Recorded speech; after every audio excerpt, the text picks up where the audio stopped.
Dear students, welcome back. Last lecture में हमने motivation start किया था। क्या क्या पढ़ा था? मोटिवेशन का introduction, meaning, definition, process of motivation, dynamic nature of motivation, role of motives in consumer behaviour और टाइप्स ऑफ मोटिव्स। अब इस ई लेक्चर में हम पढ़ेंगे थ्योरीज ऑफ मोटिवेशन। ये आप लोग ऑलरेडी फर्स्ट सेम में ऑर्गेनाइजेशनल बिहेवियर में पढ़ चुके हो। तो फर्स्ट क्या है? Abraham Maslow theory of need hierarchy. Hierarchy का क्या मतलब होता है? Step by step. तो अब्राहम मास्लो क्या कहता है कि हर कोई पर्सन है वो लोअर नीड्स से स्टार्ट करता है और हायर नीड्स की तरफ बढ़ता जाता है, तो एक हिरार्की बनती है। इसे हम क्या बोलते हैं? नीड हिरार्की थ्योरी बोलते हैं। तो उसने टोटल 5 नीड्स बताई कि आप सबसे पहले फर्स्ट स्टेप पूरा करोगे, फिर सेकंड स्टेप, फिर थर्ड स्टेप, फिर फोर्थ स्टेप और फिर फिफ्थ स्टेप। तो फर्स्ट क्या है? Physiological needs. तो ये फर्स्ट लेवल की नीड है जो कि प्राइमरी या फिजियोलॉजिकल नीड होती है रोटी, कपड़ा और मकान के लिए। फिर नेक्स्ट क्या है? Safety need. जैसे ही हमारे फिजियोलॉजिकल नीड्स कंप्लीट हो जाती हैं, उसके बाद हम अपनी कौन सी नीड्स को फुलफिल करते हैं? सेफ्टी नीड को। तो सेफ्टी नीड में क्या क्या नीड आ गई कि आपकी रेगुलर इनकम हो, आपका परमानेंट घर हो, सिक्योरिटी हो, आप इंश्योरेंस पॉलिसी ले रहे हैं, अपने आप को सिक्योर करा रहे हैं। ये कौन सी नीड की वजह से? सेफ्टी नीड की। नेक्स्ट क्या है? Social need. हर कोई पर्सन है वो एफिलिएशन चाहता है, तो वो अपने बर्थडे पार्टी में है बुला रहा है, दूसरों की बर्थडे पार्टी में जा रहा है, दूसरों के फंक्शंस में जा रहा है, उनको अपने फंक्शंस में बुला रहा है, उनको बर्थडे विशेस कर रहा है। तो ये कौन सी नीड की वजह से कर रहा है? सोशल नीड की वजह से। फिर नेक्स्ट क्या है? इगोइस्टिक नीड्स और सेल्फ एस्टीम नीड्स। ये हम अपनी सोसाइटी में स्टेटस को दिखाने के लिए जो नीड फुलफिल करते हैं, जिससे कि हमारे पास वेल्थ हो, फेम हो सोसाइटी में, वो कौन सी नीड आएगी? इगोइस्टिक नीड और सेल्फ एस्टीम नीड। तो कोई लेडीज है वो डायमंड ज्वेलरी परचेज कर रही है, डायमंड का नेकलेस परचेज कर रहा है, कोई महंगी महंगी गाड़ियों को परचेज कर रहा है, उसको जितने बड़े घर की रिक्वायरमेंट है उससे कहीं ज़्यादा बड़ा और महंगा घर परचेज कर रहा है। तो वो सारी कौन सी नीड्स को फुलफिल कर रहा है? अपनी इगोइस्टिक नीड्स और सेल्फ एस्टीम नीड्स। और लास्ट क्या है? Self actualisation needs. तो कोई अपने पोटेंशियल को आइडेंटिफाई कर रहा है और उस नीड को फुलफिल कर रहा है। वो कौन सी नीड है? Self actualisation need. जैसे कि कोई है 22 ईयर का पर्सन था, वो सिंगिंग में अपना कैरियर बनाना चाहता था, अपना म्यूजिक एल्बम लॉन्च करना चाह रहा था, लेकिन उस एज में उसके फादर की डेथ हो गई और मजबूरी में उसको जॉब ज्वाइन करनी पड़ी। तो अब वो 60 साल तक कंटिन्यूअसली जॉब करता रहा, क्योंकि उसकी शादी हो गई, बच्चे हो गए, फैमिली की जिम्मेदारी हो गई, तो वो अपनी सिंगिंग वाली नीड को पूरा नहीं कर पाया। अब वो रिटायर्ड हो गया, बच्चे बड़े हो गए, बच्चों की शादी कर दी, वो अपने पैरों पर खड़े हो गया, फाइनेंशियली उसे कोई क्राइसिस नहीं है। तो अब वो उस एज में अपना म्यूजिक एल्बम निकाल रहा है। तो अब वो कौन सी नीड की वजह से? Self actualisation. क्योंकि अब उसकी फिजियोलॉजिकल नीड भी पूरी हो चुकी है, सोशल नीड भी पूरी हो चुकी है, सेफ्टी नीड भी पूरी हो चुकी है, उसके पास है अच्छा बड़ा घर है, गाड़ी है, प्रॉपर्टी है, बैंक बैलेंस है, तो सेल्फ एस्टीम नीड भी पूरी हो चुकी है।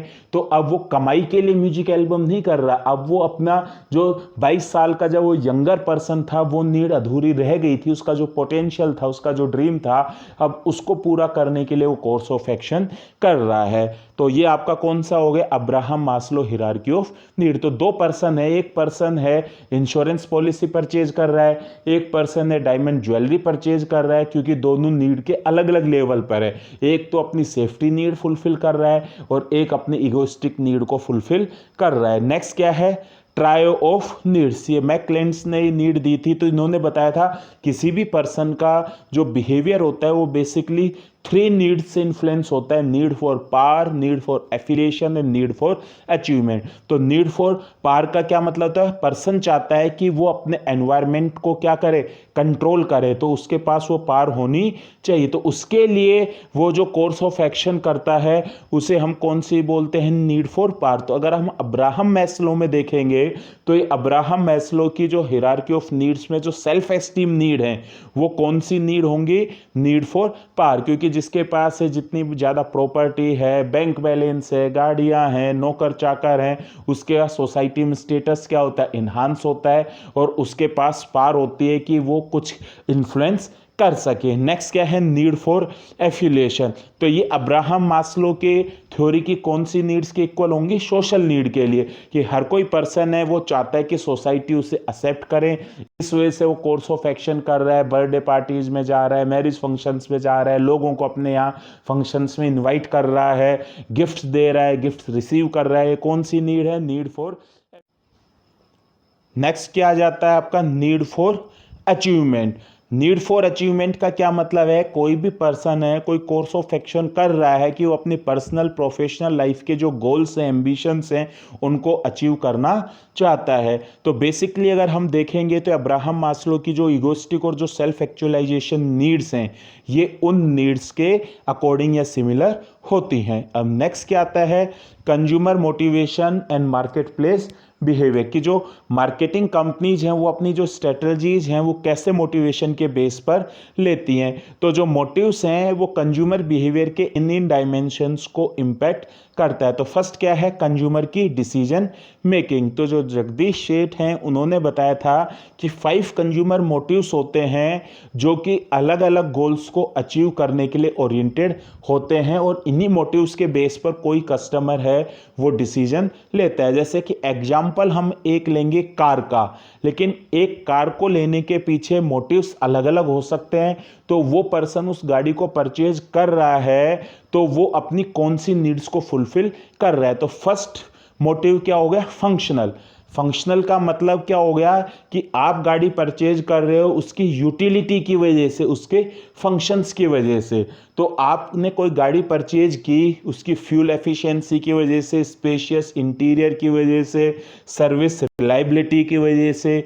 तो आपका जो कंज्यूमर डिसीजन मेकिंग था वो कौन से मोटिव की वजह से हुआ? फंक्शनल मोटिव्स की वजह से। नेक्स्ट क्या है? एस्थेटिक या इमोशनल, कि आप कोई भी प्रोडक्ट परचेज करते हो तो उस प्रोडक्ट की अट्रैक्टिवनेस की वजह से या एस्थेटिक अपील की वजह से।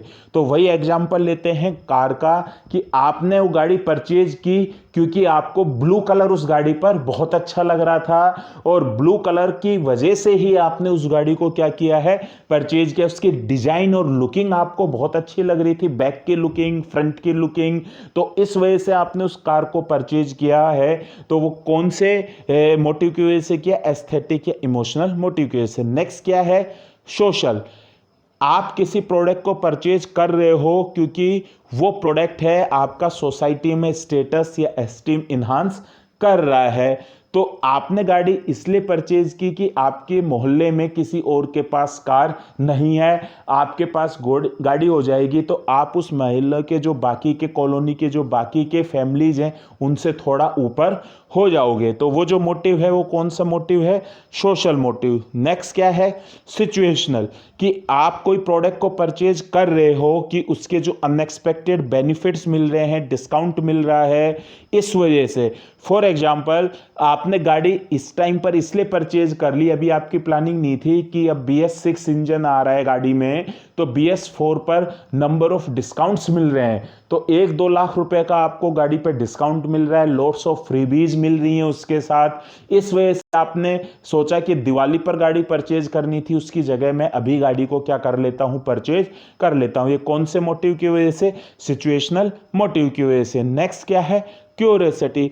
कई ऐसे वजह से प्रोडक्ट परचेज कर रहे हैं कि उनका उस प्रोडक्ट में इंटरेस्ट है और उनके पास कोई फाइनेंशियल क्राइसिस नहीं है। जैसे कि फॉर एग्जांपल कोई बिजनेसमैन है जिसके पास पैसे की कोई कमी नहीं है, उसने नई कार इसलिए परचेज की कि ये लिमिटेड एडिशन है, स्पोर्ट्स कार है, ये कार है, लेटेस्ट गाड़ी है जिसमें टेक्नोलॉजी और इंजन का यूज हुआ है, तो ये गाड़ी चलाना उसके लिए न्यू एक्सपीरियंस रहेगा। इस वजह से उसने उस कार को क्या किया है? परचेज किया है। तो आप देखिए, प्रोडक्ट एक सिंपल कार है, लेकिन उसको परचेज करने के पीछे कंज्यूमर के डिसीजंस के पीछे मोटिव्स अलग अलग हो सकते हैं। फंक्शनल मोटिव्स है, एस्थेटिक मोटिव्स है, सोशल मोटिव्स है, सिचुएशनल मोटिव्स है और क्यूरियोसिटी है। और जो कंज्यूमर है वो कोई भी प्रोडक्ट है परचेज करता है तो इन मोटिव से लेता है। तो सबसे पहले तो एक जेनेरिक कैटेगरी बनाएगा, जैसे कि फॉर एग्जांपल है, जेनेरिक कैटेगरी बना ली कार में कि मुझे सेडान परचेज करनी है। फिर उसके बाद है मॉडल का डिसाइड कर लिया कि मुझे है पेट्रोल मॉडल की गाड़ी लेनी है, फिर उसमें स्पेसिफिक चॉइस कर ली कि मुझे है सियाज लेनी है, या मुझे है वरना लेनी है, या फिर मुझे होंडा सिटी लेनी है। तो आपका ये जो डिसीजन हुआ एक जेनेरिक से स्टार्ट होकर कहाँ तक आ गया, स्पेसिफिक चॉइस तक आ गया। तो फर्स्ट मोटिवेशन का कंज्यूमर बिहेवियर में क्या रोल है, कंज्यूमर डिसीजन मेकिंग में। सेकंड क्या है मोटिवेशन का रोल, कंज्यूमर कॉन्फ्लिक्ट रिजोल्यूशन। कई बार कंज्यूमर है उसके कॉन्फ्लिक्ट रहती है डिसीजन लेने में, तो मोटिवेशन से उसकी वो जो कॉन्फ्लिक्ट है वो क्या हो जाती है, रिजोल्व हो जाती है। तो फर्स्ट क्या है, अप्रोच मोटिवेशनल कॉन्फ्लिक्ट। आपको पहले ही बताया था हमारे पास रिसोर्स लिमिटेड है, नीड्स हैं वो हमारी ज़्यादा हैं, तो वो जो कॉन्फ्लिक्ट होती है वो कौन सी कॉन्फ्लिक्ट होती है, अप्रोच मोटिवेशनल कॉन्फ्लिक्ट। जैसे कि फॉर एग्जांपल कोई पर्सन है वो होम थिएटर भी परचेज करना चाहता है जिससे वीकेंड पर आराम से उस पर मूवीज़ का एंजॉयमेंट करे। वो पर्सन है वो घूमकर भी आना चाहता है क्योंकि वो रूटीन जॉब से बोर हो चुका है, अपने आप को रिफ्रेश करने के लिए। तो उसके पास है मनी है, जो उसकी सेविंग है वो तो 80,000 रुपये है। अब वो 80,000 रुपये से होम थिएटर भी परचेज करना चाहता है, 80,000 रुपये में घूमकर भी आना चाहता है। तो दोनों ही नीड उसे अप्रोच कर रही हैं। तो अब वो कौन सी नीड को फुलफिल करे, कौन सी को फुलफिल नहीं करे। तो ये जो कॉन्फ्लिक्ट है इसे हम क्या बोलते हैं, अप्रोच मोटिवेशनल कॉन्फ्लिक्ट बोलते हैं। तो इसके लिए मार्केटिंग कंपनीज क्या करती हैं, उसने एक दिन है ऐड देखी कि होम थिएटर है वो केवल 30,000 रुपये में ले जाइए, बाकी का पर मंथ EMI देते रहिए। और उसने दूसरी ऐड भी देखी कि इस टाइम पर है घूमकर आने पर 10% का क्या मिल रहा है, डिस्काउंट मिल रहा है। तो उसके पास 80,000 रुपये थे, तो उसने 30,000 रुपये का तो होम थिएटर परचेज कर लिया और 50,000 रुपये में वो है घूमकर आ गया। तो उसकी दोनों नीड्स क्या होगी, सेटिस्फाइड हो गई। तो उसने दोनों को क्या कर लिया, अप्रोच कर लिया। सेकंड क्या है, अप्रोच अवॉइडेंस कॉन्फ्लिक्ट, कि एक सेम गुड है वो उसको किसी बेनिफिट की वजह से तो अप्रोच भी करना चाहता है, लेकिन उसके नेगेटिव कॉन्सिक्वेंसेज की वजह से उसे अवॉइड भी करता है।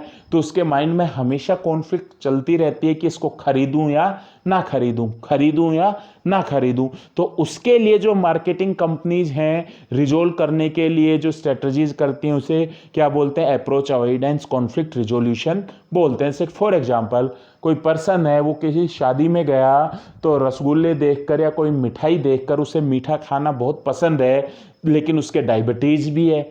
अब एक मन तो कहता है कि भाई मीठा खा लूं, लेकिन तुरंत रुक जाता है कि नहीं डायबिटीज़ है, शुगर लेवल इंक्रीज हो जाएगा, प्रॉब्लम हो जाएगी। तो उसका रसगुल्ले देखकर मन क्या कर रहा है, खाऊं ना खाऊं, खाऊं ना खाऊं। तो एक कौन सी कॉन्फ्लिक्ट है, अप्रोच अवॉइडेंस कॉन्फ्लिक्ट। तभी उसने है ऐड देखी टीवी में शुगर फ्री स्वीट्स, कि आप स्वीट्स तो खा रहे हो लेकिन इससे शुगर लेवल इंक्रीज नहीं होगा, तो आप तुरंत उसे परचेज कर लोगे। क्यों, क्योंकि आप जिस वजह से उस प्रोडक्ट को अवॉइड करना चाहते थे वो इसमें क्या हो गया है, रिजोल्व हो गया है। नेक्स्ट क्या है, अवॉइडेंस कॉन्फ्लिक्ट, कि कोई प्रोडक्ट है वो नहीं है तो भी आप परेशान हो, वो है तो भी आप परेशान हो। इस वजह से जो कॉन्फ्लिक्ट हो रही है वो कौन सी कॉन्फ्लिक्ट होगी, अवॉइडेंस कॉन्फ्लिक्ट होगी। जैसे कि फॉर एग्जांपल आप है गर्मी में पसीने से लथपथ हो तो आप सोचते हो कि एसी होना चाहिए, लेकिन फिर तुरंत ही आ जाता है कि यार एसी हो जाएगा तो बिजली का बिल बहुत ज़्यादा आएगा, चलो छोड़ो। तो आप है एसी चाहते भी हो और क्योंकि गर्मी को अवॉइड करना चाहते हो, और दूसरी बार है आप एसी के लिए मना भी कर देते हो। तो दोनों कंडीशन में आप सुखी नहीं हो। जब एसी नहीं है तो भी आपको प्रॉब्लम है, जब एसी है तो भी आपको क्या है, प्रॉब्लम है। तो इसे हम क्या बोलेंगे, अवॉइडेंस कॉन्फ्लिक्ट बोलते हैं। तो उसने एक दिन टेलीविजन पर एसी की एड देखी कि ये जो एसी है इसमें इन्वर्टर लगा हुआ है और आपका बिजली का बिल है वो अराउंड 40% तक कम हो जाएगा। तो आपने तुरंत उसे क्या कर लिया, परचेज कर लिया। तो वो क्या होगा, आपका अवॉइडेंस कॉन्फ्लिक्ट होगा। और थर्ड लास्ट है मोटिवेशन का क्या कंज्यूमर बिहेवियर में रोल है, purchase consumption patterns and motives, कि जब मोटिव्स एक बार एक्टिवेट हो जाते हैं तो बिहेवियर की शेप ले लेते हैं और उसको अचीव करने के लिए हम है ज़्यादा एफर्ट्स लाते हैं। कस्टमर बेसिकली कोई प्रोडक्ट परचेज नहीं करता है, वो उस प्रोडक्ट से मिलने वाले बेनिफिट्स और सेटिस्फेक्शन या उसकी जो प्रॉब्लम रिजॉल्व हो रही है उसे परचेज कर रहा है। तो जिस दिन कस्टमर को लगेगा कि अब ये प्रोडक्ट मुझे मोटिवेट नहीं कर रहा है, इससे मेरी वो नीड फुलफिल नहीं हो पा रही है, तो उसको खरीदना क्या कर देगा, बंद कर देगा। सिंपल सी बात है, जब हमारे पास टेलीविजन नहीं था, उस टाइम टेलीविजन आए नहीं थे 1983 में, जब first time black and white television आए तो वही बहुत मोटिवेट कर रहे थे। लेकिन जब कलर टेलीविजन आने लग गए तो ब्लैक एंड व्हाइट टेलीविजन है वो मोटिवेट होना क्या हो गए, हम उनसे बंद हो गए, क्योंकि जो कलर टेलीविजन था वो हमारी नीड्स को ब्लैक एंड व्हाइट टेलीविजन से कहीं अच्छे ढंग से क्या कर रहा था, फुलफिल कर रहा था। तो कोई भी पर्सन है वो किसी भी प्रोडक्ट को परचेज कर रहा है तो दो मोटिव्स की वजह से कर रहा है। मार्केटिंग कंपनीज को दोनों मोटिव्स ही पता होने चाहिए, कौन कौन से मैनिफेस्ट मोटिव्स और लेटेंट मोटिव्स। जैसे फॉर एग्जांपल एक मर्सिडीज कार है, उसका हम एग्जांपल लेते हैं। कोई पर्सन है मर्सिडीज कार परचेज कर रहा है तो मैनिफेस्ट मोटिव्स होते हैं जो कॉन्शियस होते हैं, जो उसे पता है। तो वो मर्सिडीज गाड़ी को क्यों परचेज कर रहा है, क्योंकि ये हाईटेक कार है और अच्छी परफॉर्मेंस देगी, साइज इसका लार्ज है, कंफर्टेबल है, फॉल्ट फ्री है, कोई इसमें इंजीनियरिंग का एरर नहीं होगा। तो इस वजह से वो मर्सिडीज बेंज को परचेज कर रहा है। लेकिन लेटेंट या सबकॉन्शियस या अनकॉन्शियस मोटिव्स भी तो हैं कि वो बिजनेसमैन है तो इससे उसकी सक्सेस डिमोस्ट्रेट होगी और दूसरे लोग उससे जलेंगे।